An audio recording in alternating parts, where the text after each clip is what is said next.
Estamos celebrando la octava de Navidad. ¿Pero qué es esto?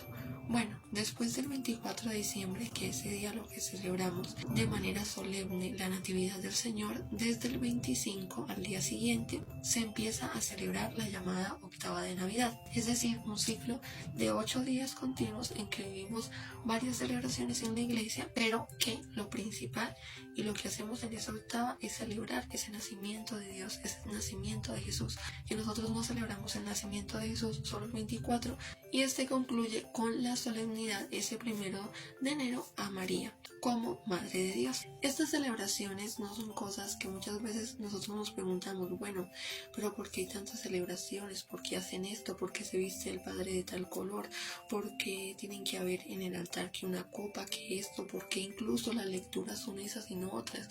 Todo tiene un significado bíblico, todo tiene un significado desde la tradición, la cultura, desde muchas cosas. Entonces siempre es importante preguntarnos eso, porque justamente eso es lo que nos va a ayudar a nosotros mejorar en nuestra fe y también poder defenderla y también no confundirnos con las ideologías que otras religiones quieren ponernos, o incluso con cosas que podemos confundirnos y hacernos perder en nuestra fe. En este caso, el ciclo de 8 días trataba sus raíces en el Antiguo Testamento. Esto lo podemos ver cuando el pueblo de Israel tenía siempre la costumbre de celebrar esas grandes fiestas durante 8 días. Entonces vemos la fe desde la parte de la tradición.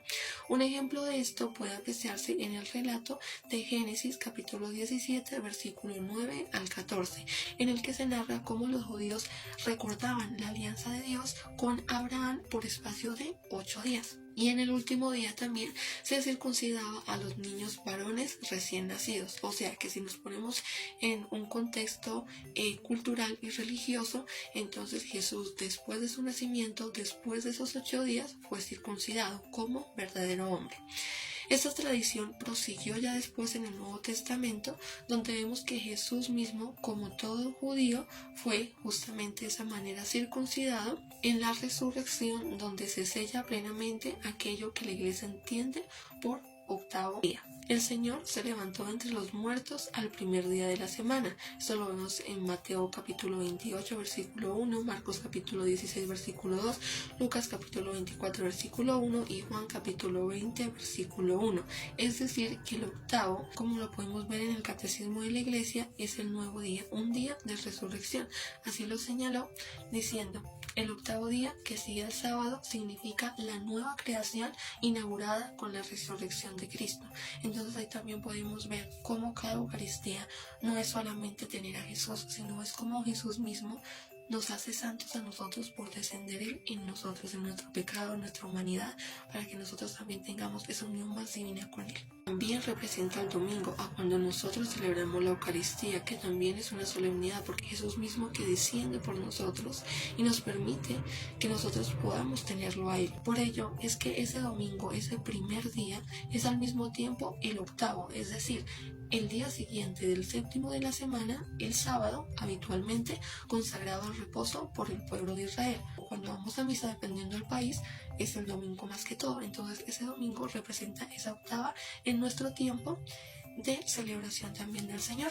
Y ese domingo justamente va a ser el primero de todos los días de esa semana y el día del Señor.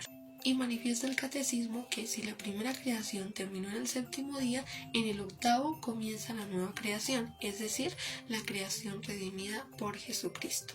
La Iglesia nos enseña que nosotros estamos viviendo este octavo día, en otras palabras, viviendo la época de redención traída por Jesús, porque prácticamente también cuando vemos esa Eucaristía, cuando la vivimos, estamos viendo esa redención de Jesús, cómo nos libra de nuestros pecados para acercarnos más a Dios, porque está más presente en nosotros, o sea, nos aleja de nuestros pecados, de nuestra humanidad, y nos permite estar más cerca de Dios. Incluso cuando nosotros nos confesamos, cuando nosotros hacemos oración, porque para recibir la hostia también tiene ciertas condiciones, entonces también estamos un paso más cerca de Dios. Vivimos esa redención traída por Jesús en ese nacimiento que celebramos estos 8 días. Y algo muy bonito que nos dice, y quiero que nos quedemos en esta semana meditando esto, pensando, mirando el pesebre, viviendo ese momento, contemplando, que nos dice: ya no habrá más noche y no tendrán necesidad de luz de lámpara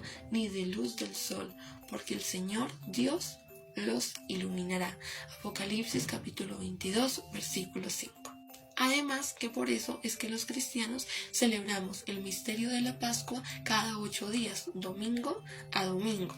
Y el domingo es el Dies Domini, el día del Señor. La octava de Navidad sigue siendo una tradición muy importante para la Iglesia Católica, que se ha establecido como los días festivos más solemnes del calendario litúrgico, o sea, los días más especiales, las fiestas más importantes, más solemnes. Es la octava de Navidad y la octava de Pascua, o sea, donde debemos sí ir, los católicos realmente debemos de celebrarlas, como nos lo dice el mandamiento. O sea, la Navidad no se resume solo al día, sino en toda esta octava de Pascua.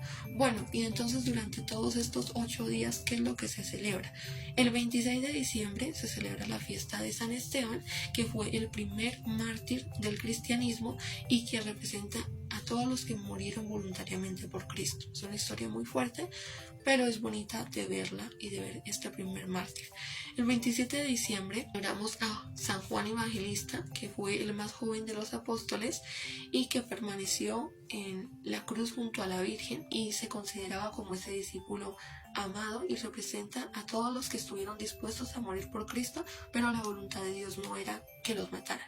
El 28 de diciembre, que es una celebración que culturalmente se ve como hay risa, venga, hagamos bromas, hagamos chistes, hagamos esto, pero no es realmente eso. Por eso debemos conocer y profundizar en nuestra fe para mejorar, si queremos realmente mejorar en esa relación con Dios y en conocerla. El 28 de diciembre se celebra la fiesta de los santos inocentes, que representa a los que murieron por Cristo sin saberlo, porque esos niños no lo sabían, pero ofrecieron su vida. Que esto así lo vemos en nuestra actualidad, como los miles de millones de bebés que murieron hoy víctimas, y en todo este tiempo víctimas del aborto. El domingo después de Navidad celebramos la Sagrada Familia, ese modelo para todas las familias del mundo y símbolo de la unión de la Santísima Trinidad. O sea, que esto no tiene solo que ver con la Sagrada Familia, sino también la Sagrada Familia de la Trinidad. Sí, esos dos aspectos. Y este año esta fiesta se celebrará el domingo 29 de diciembre. Por último, el 1 de enero, la solemnidad de María Santísima, Madre de Dios, y todos los títulos atribuidos a la Virgen María descansan sobre este dogma de la fe. Por eso celebremos esta octava de Navidad, este nacimiento de Jesús durante estos 8 días, contemplando estas fiestas, disfrutándolas, viviéndolas, teniendo en cuenta la importancia de estas dos solemnidades y del tiempo litúrgico que realmente las vivimos, no como culturalmente acostumbramos, sino como realmente las vivimos, que meditemos, disfrutemos, nos demos el tiempo para contemplarla con alegría y también con gratitud de todo lo que Jesús nos vino a dar, y que tengamos así una feliz Navidad en nuestra fe, en nuestra vida y en nuestro corazón.